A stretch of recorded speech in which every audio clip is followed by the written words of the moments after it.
So, after years of devastating conflict, the UN Security Council has given the green light to something totally new for Gaza. We're talking about Resolution 2803, which creates a brand new international force. But here's the thing, these are not the peacekeepers you're used to seeing, not even close. Today, we're going to deconstruct this massive international project, the mission, the money, and most importantly, the people who are being tasked with enforcing a very, very fragile peace. All right, so here's our game plan. First, we'll get into why this force is just fundamentally different from the UN's Blue Helmets. Then we're going to look at the wild command structure. Who's actually calling the shots? After that, we'll meet the coalition on the ground. And of course, we have to talk about the money, a $70 billion gamble. Finally, we'll ask the big question. Is this whole thing a new blueprint for how we handle international crises? Okay, let's kick things off by just shattering a common assumption.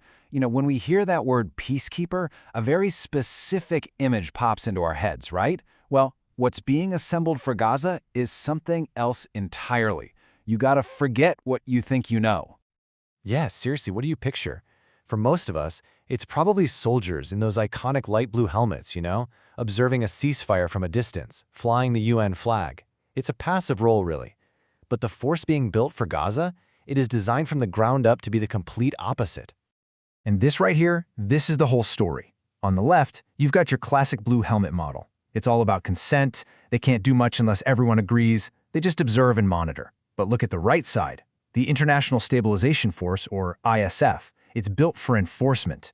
It's not under direct UN command. The troops wear their own country's uniforms, and their main job, their key performance indicator, if you will, is to actively disarm militants and stabilize the area. They're not just there to watch. So, if the UN isn't really in charge, then who is? This is where it gets really interesting. Let's pull back the curtain on the mission control. The command structure here is, well, it's a totally new kind of governance model.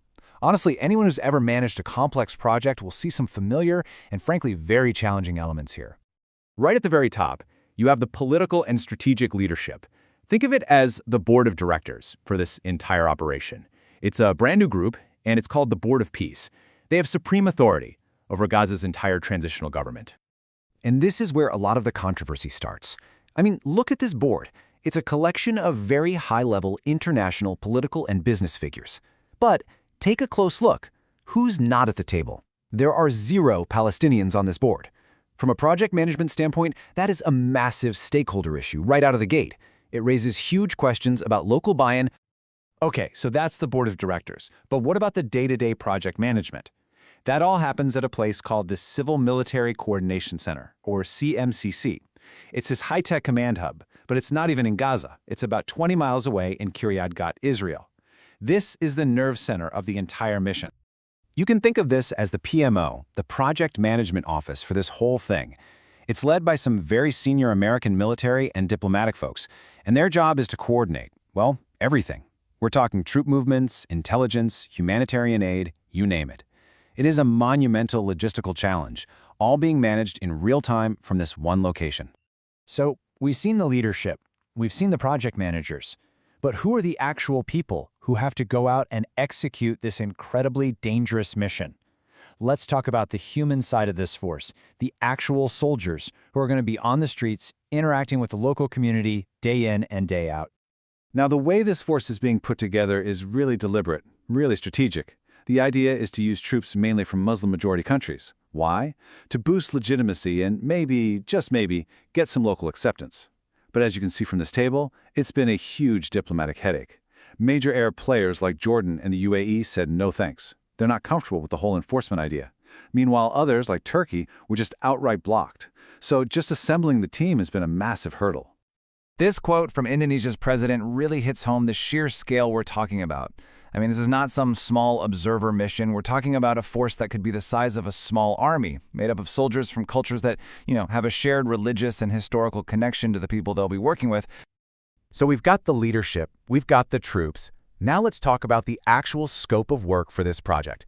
Because this is an incredibly ambitious mission, with a price tag that is just staggering, and the stakes are even higher. First up, the money, and it's a big number, $70 billion. Now, this isn't for the military force itself. This is the estimated cost to actually rebuild Gaza. The ISF's main job, their whole reason for being there, is to provide the security to make that reconstruction possible.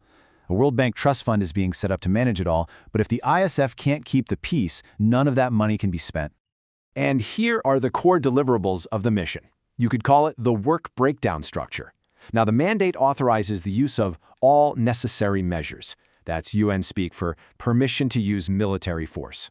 Securing borders, training a new police force, all very tough. But look at number 3, disarming militants. That is, without a doubt, the most dangerous and controversial part of this entire project. And let's be crystal clear about what this is. This isn't peacekeeping, it's peace enforcement. The key difference, as you can see right here, is that the ISF is allowed to use force to impose a peace deal even if not everyone agrees to it. That is a radical shift from the traditional model of just monitoring a truce that all sides have already signed up for. So why this model? Why take on something so complex and so high risk? Well, it didn't just come out of nowhere. To really get it, you have to look at past missions and the lessons, both good and bad, that were learned from them. This comparison really gets to the heart of the strategy. See, the planners are trying desperately to avoid what happened with the UNFIL mission in Lebanon, which is widely seen as a failure because it just couldn't stop Hezbollah from rearming. The model they are trying to copy is KFOR in Kosovo. That was a much tougher force with a strong mandate that actually went in and successfully disarmed militants and stabilized the whole region. But a good plan on paper doesn't mean success on the ground.